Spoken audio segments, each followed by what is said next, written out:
welcome back to the Temple of the Nerd. You know, I've been thinking.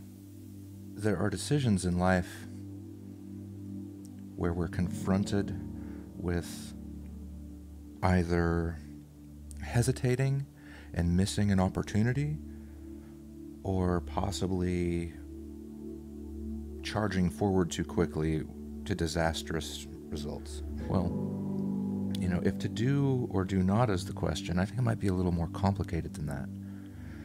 I'm starting to find that maybe the real question is when to do and when to do not. Maybe like so many other things in life, decision-making is all about timing. If there's anyone who understood that, it is the ancient Chinese, philosophers like Confucius, Lao Tzu, Sun Tzu, all these amazing people who wrote books like the I-Ching and the Art of War. They really seem to understand that timing is everything, especially when you have a lot on the line and you have to make a decision and the evidence isn't clear, right? So that's kind of what we're going to be doing today. Are you kidding me? Renfield! Renfield knows he's not supposed to mow the lawn while I'm streaming. I have to let him finish, but... Renfield, you have betrayed me. So, I'm in a situation right now where there is a big decision to be made. If I move quickly and if I act, huge rewards are possible. The problem is that there's also really, really big risks involved. And if I wait, if I don't act now, then I might miss this opportunity and it could create its own future problems, right? But we never really know what's going to happen in the future. But the problem with decision making happens when we're either lacking evidence or a specific kind of evidence. It can make the decision really, really, really hard. Also, if you sit down and work through it logically and reason, okay, what are the benefits of acting and what are the benefits of not acting? What are the risks? Blah, blah, blah. If you go through all that in your head and you still are no closer to a decision, it's almost like you have to turn to intuition, right? But if all three of those fail you and there's just really no evidence one way or another as to what is the right move to make, then that's when I like to consult smart, dead, old people. And in this case, we'll do a really simple 2-card tarot spread, and then we'll do an I-Ching reading. And my father used to say that the tarot is handy for telling you what's going on in life, and the I-Ching is handy for telling you what to do about it. So we're going to have some hot oracle on oracle action. And then, because, like we were talking, the choice of to act or not to act is a pretty military idea, right?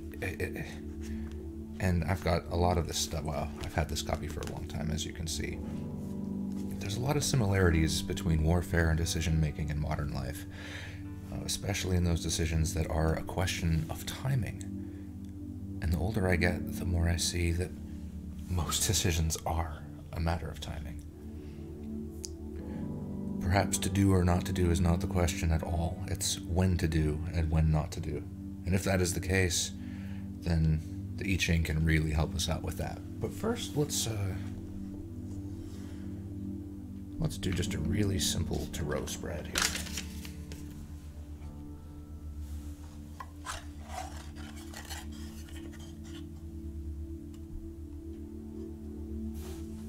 Sounds enlightening. It's hard not to think about Sean Connery in Indiana Jones and the Last Crusade whenever I think about philosophy.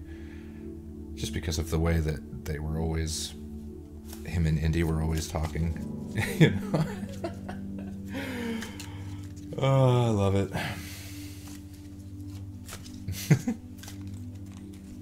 What was that line? Yeah, when he's coloring in his journal at the beginning of Indiana Jones and the Last Crusade, and he says, "Let him who illuminated this illuminate me."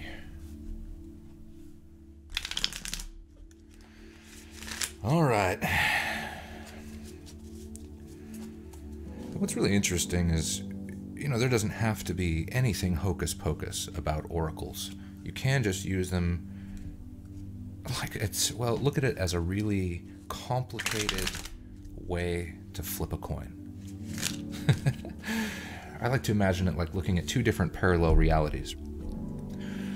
A single tarot card can speak volumes, and so one card in our pull today is going to be the parallel reality of doing. What happens if I do this?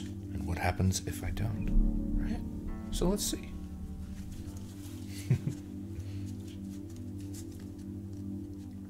Sometimes these kind of things heighten what you really want to pursue. Right, yeah.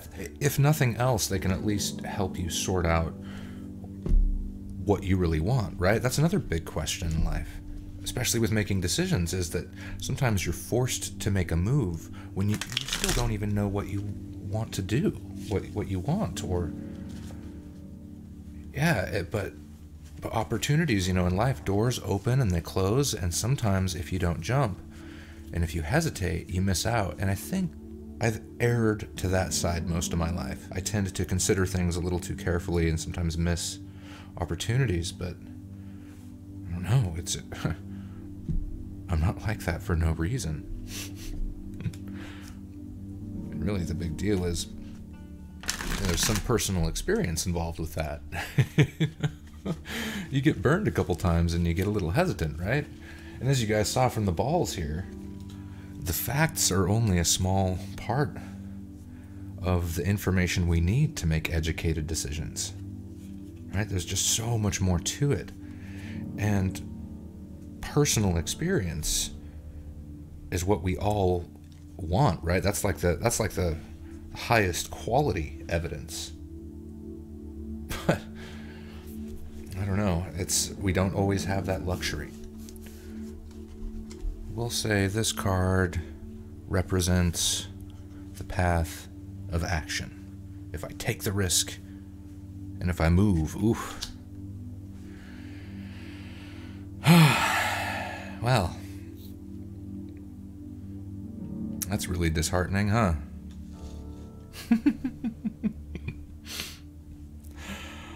Heartbreak, for sure. The Three of Swords is an interesting card. As most of you, I'm sure, know, there's nothing really good or bad in the tarot, but you can certainly see here that the card represents emotional suffering.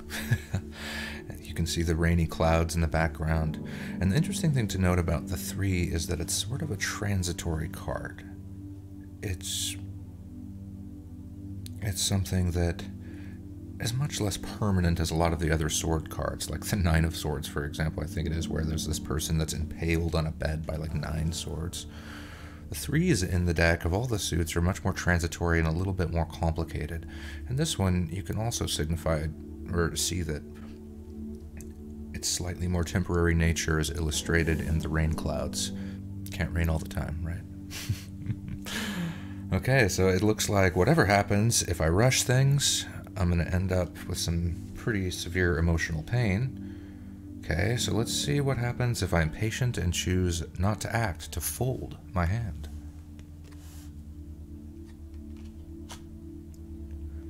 If I wait, the Knight of Cups. Fantastic.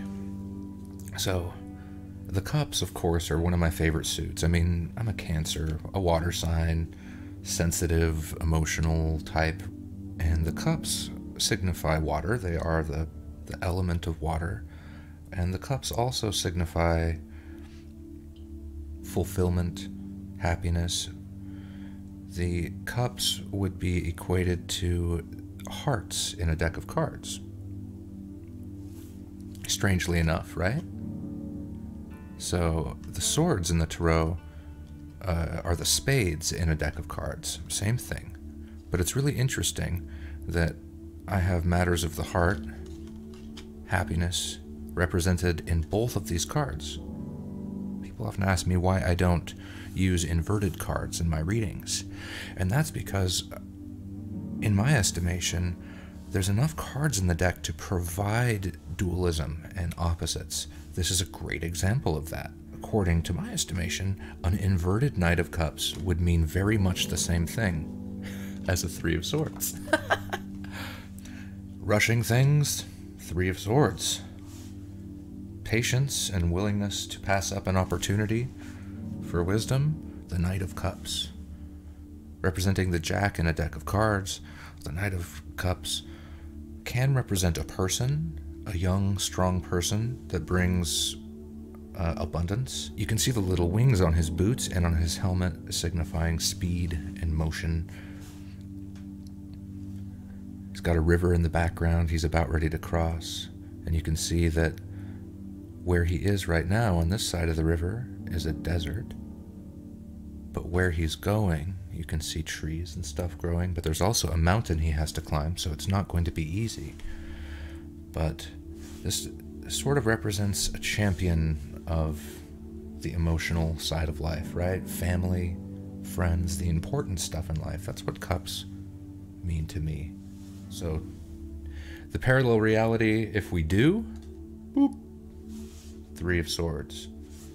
The parallel reality where we don't, or, you know, at least don't right now, or rush it, Knight of Cups. Boom. Okay, so there's our first oracle. Thank you, ancient Kabbalistic wisdom of the Tarot. And then just, I wanted to do this so when we're doing tarot readings, to give you guys someone else's perspective of the meaning of the cards. This time I'm just going to read from one source, which is the Rider White pocket definitions, which I think are pretty straightforward. Oh, I guess I already put the cards away, though. But that's okay. Be gone, Horgon! Okay, Wands, Cups, Pentacles, there's our swords, okay. Alright, so the to-do.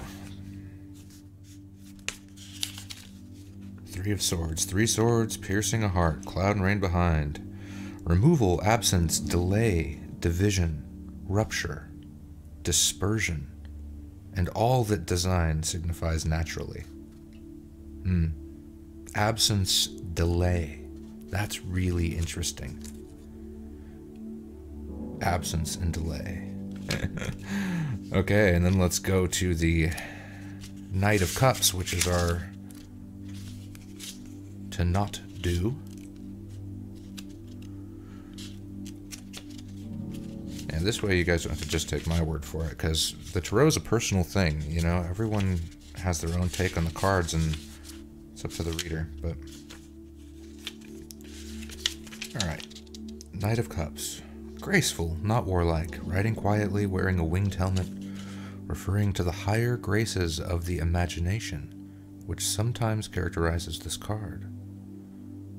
Divinatory meanings are arrival, approach, sometimes that of a messenger, advances, proposition, demeanor, invitations and incitements.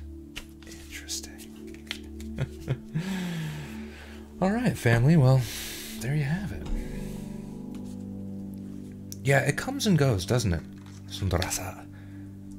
There's years have gone by where I haven't consulted the oracles. Years.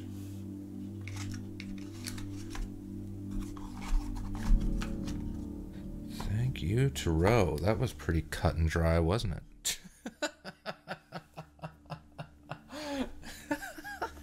Alright, so the Tarot gave us a pretty good, adequate meaning of our current situation. So now, let's go a little bit deeper into this, shall we? So, look what I did, guys, because I know that not everyone is really interested in how exactly to throw the oracles, but I know certain people like Nope did express interest, so if at some point during the reading you guys are curious about what I'm doing, feel free to chime in and I can show you real quick by hitting a button. There you go, and because you can't really see all that, we can go whoop. So this is kind of what we're going to do today. So we're going to toss a set of 3 coins 6 times to come up with a hexagram, that little blue symbol. Every time we throw, it will give us one of the lines you see there. And we're going to build a hexagram out of that.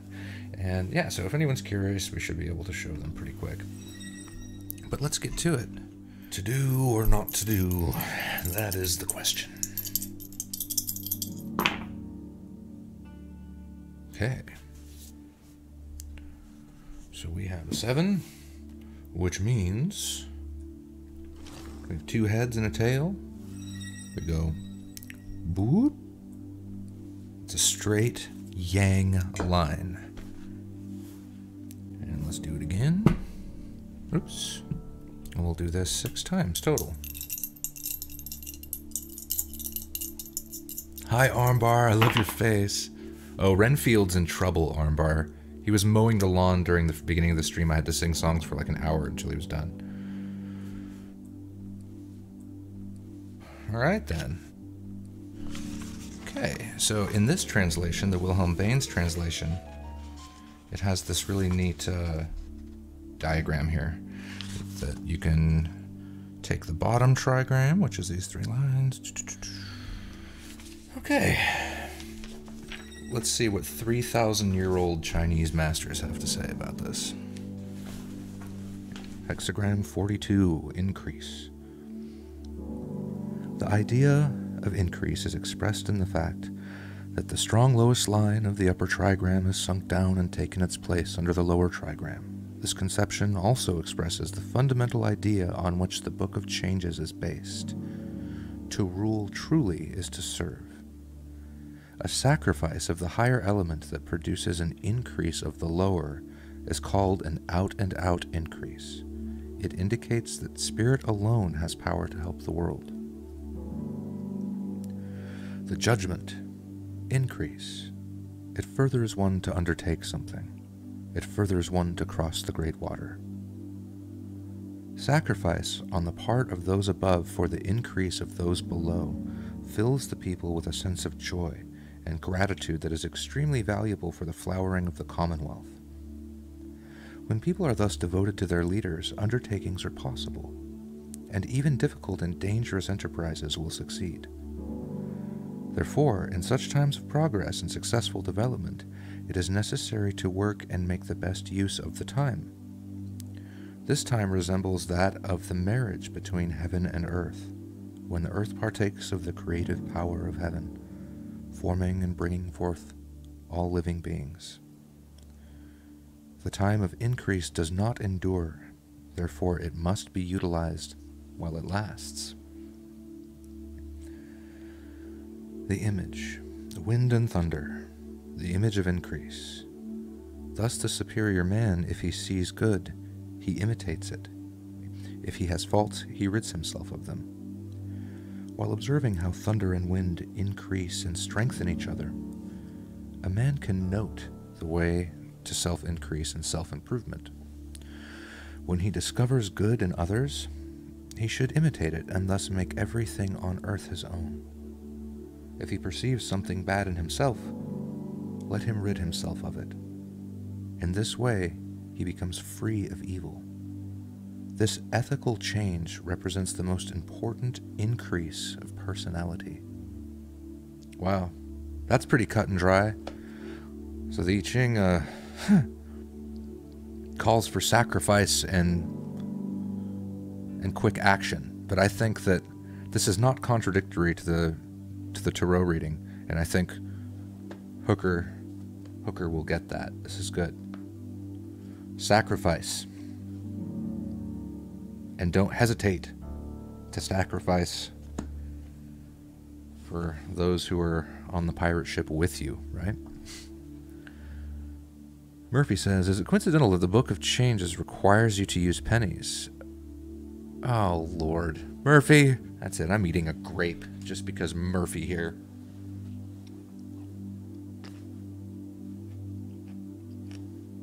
I've been spending the weekend seeking counsel, strategizing, so to speak. But we've just seen some pretty heavy wisdom so far this stream, but we have one more to go. Thank you, I-Ching, once again for your wisdom.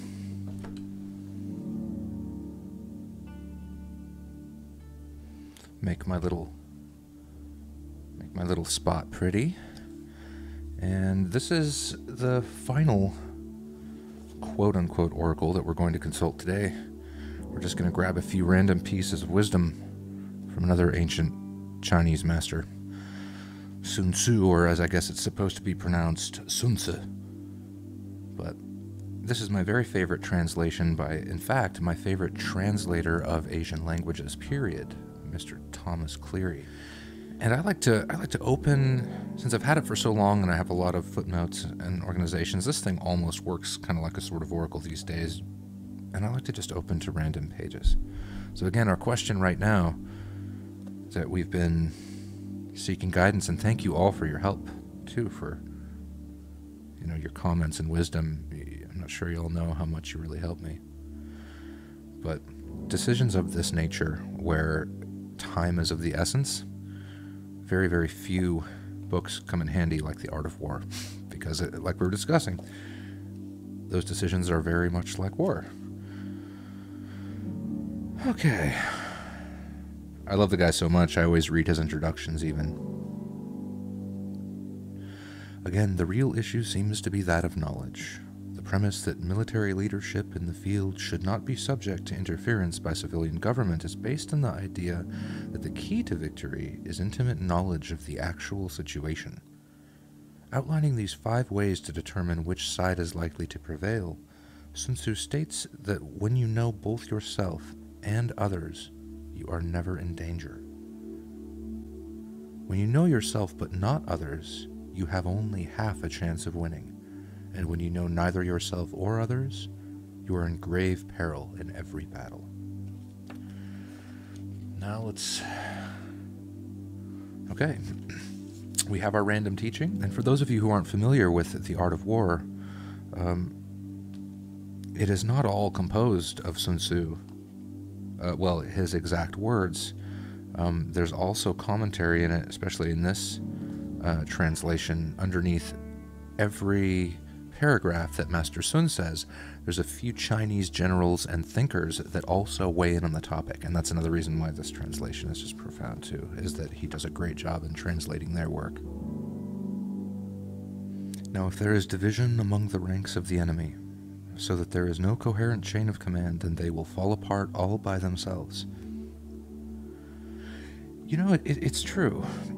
Looking back in my life, when I have big decisions to make, and there are other people, possibly opposing forces, opposing people, you know, that I have to deal with, I've often rarely given my own generals as much credit as they deserve. You know, or I guess a more accurate way to put it is I've never really factored that into my decision-making process enough, the difference in competence and skill.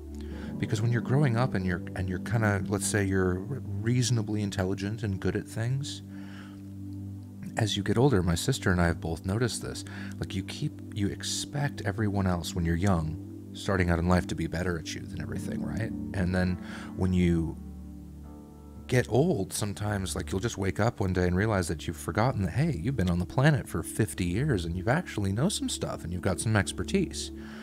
For me, that's often hard to remember, you know? So maybe that last passage for me, I'll take away something that, yeah, perhaps it is wise to take into account one's own intelligence and skill in a competition. Master Sun says, generals are assistants of the nation. When their assistance is complete, the country is strong. When their assistance is defective, the country is weak. If they help the leadership and are thoroughly capable, then the country will be strong. If the generals do not help the leadership and harbor duplicity in their hearts, then the country will be weak. Therefore, it's imperative to be careful in choosing people for positions of responsibility. Ain't that the truth? You can sum that up in just saying, man, it's so hard to find good help these days. Well, let's go to chat, guys. You've got enough wisdom in chat now. I want it documented for all time. Cue the Oracle of Questionability.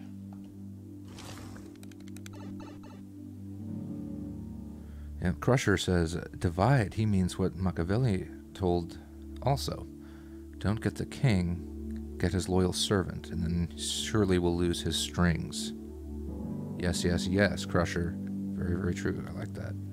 So it says, I wish I knew all of this when I played Age of Empires as a kid. That is so funny. When I was really young, a friend of mine and I had a website devoted to applying Sun Tzu's strategies to that very video game. Actually, Age of Empires 2. It was a fun little project, but, lasted a month or two.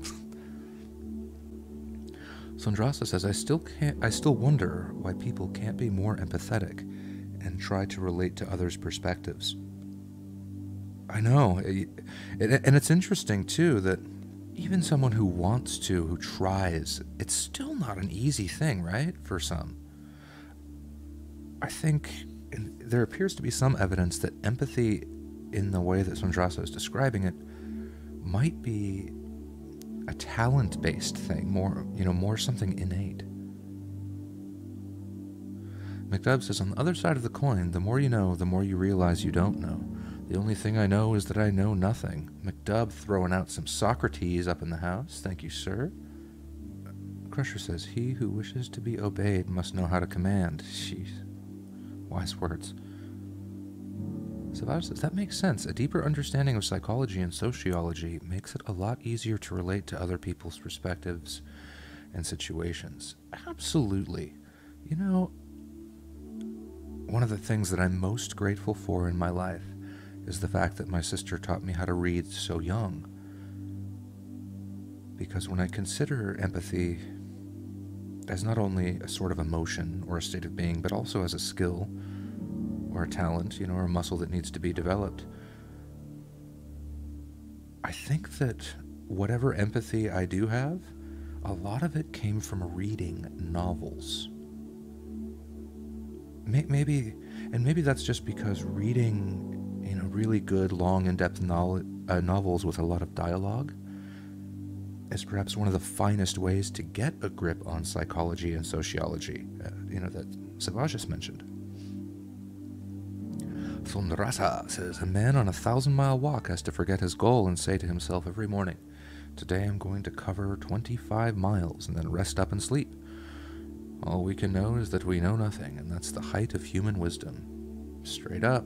Stoicism to the rescue, right? Hooker says, a huge percentage of our politicians and leaders are only children. Having siblings teaches empathy. Ah, true. Yeah, maybe it's more simple than that, as it usually is with me, being a nerd and over-analytical by nature. Maybe just having each other helped. Yeah, so we have a lot of siblings, Side Yard Vagrant and I. Badger! I'm in here, everything's fine. You can come in here, the door's open. We have a giant Bengal cat that has separation anxiety. Alright, let's get back to the art of war, and then that will be it for me, ladies and gentlemen, for now. And then I have some... Since I have this wisdom, one must meditate on it. Where are you? Yes, you're fine. Come say hi. Are you having separation anxiety? I'm sorry. It's okay, though. I know it's a microphone. It's crazy. It's a crazy microphone, huh? Savage says, to be fair, the people that run the world are expected to do what is objectively best for the population as a whole. Sometimes empathy makes it hard to do what needs to be done for the greater good. Not saying that they make all the best choices, but there's a lot more going on than just what can be seen on the surface. Boy, you can't argue with that wisdom. Yeah, we talk about that a lot too. It's like empathy sometimes is not something that you want in overabundance in a leader, perhaps. You want to say hi to the whole stream?